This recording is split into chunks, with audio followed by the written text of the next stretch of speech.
ای پدر جانم فدای صحبتی والای تو، من فدای دیدهی به خواب در شبهای تو.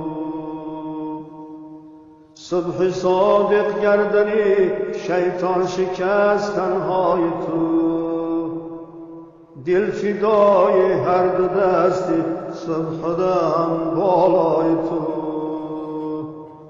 یک دعا در نیم شب از تو طلب دارم پدر، یک ترحم، یک نظر، یک لطف از اون چشم تر. خدمتت را من به جان آوردم قبلگاه، از خدا دارم طلب دارد تو را اندر پناه. روز و شب دارم دعایت را به درگاه خدا، چشم بد بین کور باداگر کند بر تو نگاه. یک دعا در نیم شب از تو طلب دارم پدر، یک ترحم، یک نظر، یک لطف از آن چشم تر. در غم و اندوه فرزندان شب و روز و سحر، چون کمان گشتد خدیج زیبای دل جوید پدر. آنچه از تقصیر ما بگذشت یا والا گوهر، عذر میخواهم قبول فرمای عذر این پسر. یک دعا در نیم شب از تو طلب دارم پدر، یک ترحم، یک نظر، یک لطف از آن چشم تر.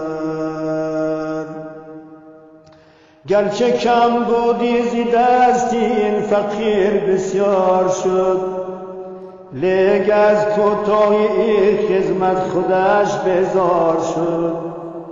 فکر زحمتهای تو کرده دلش بیمار شد. من ندانم برای چی او اینقدر بیعار شد. یک دعا در نیم شب از تو طلب دارم پدر، یک ترحم، یک نظر، یک لطف از آن چشم تر. ای پدر قلب نما پر قوت و خشنود باش، بر توکل استوار بر درگه معبود باش. از جمیع درد پاک و دایما بهبود باش، هم به درگاه خدا وند جهان مسجود باش.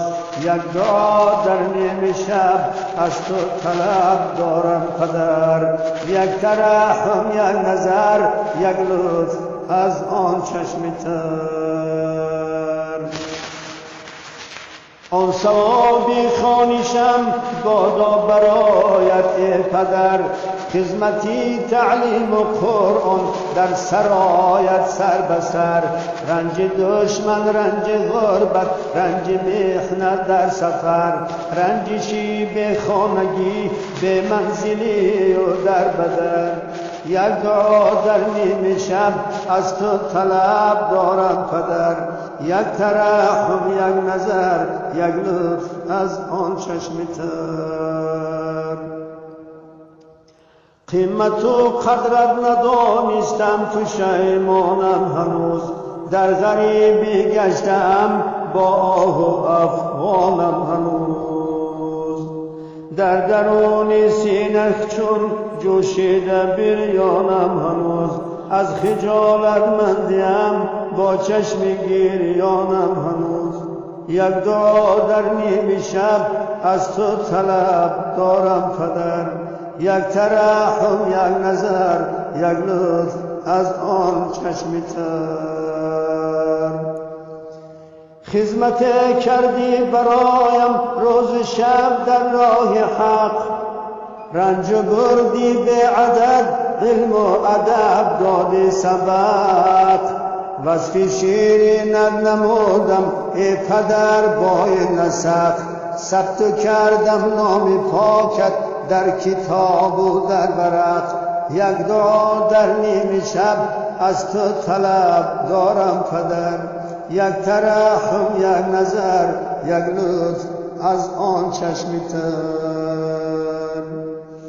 هر زمانم در غریبی یاد رویت میکنم، با غزل هر دم به خاطر جستجویت میکنم، همچو احرار فدا جان را به کویت میکنم، جمله عالم را عطا در تار مویت میکنم، یک دعا در نیم شب از تو طلب دارم پدر، یک ترحم، یک نظر، یک لطف از آن چشم تر.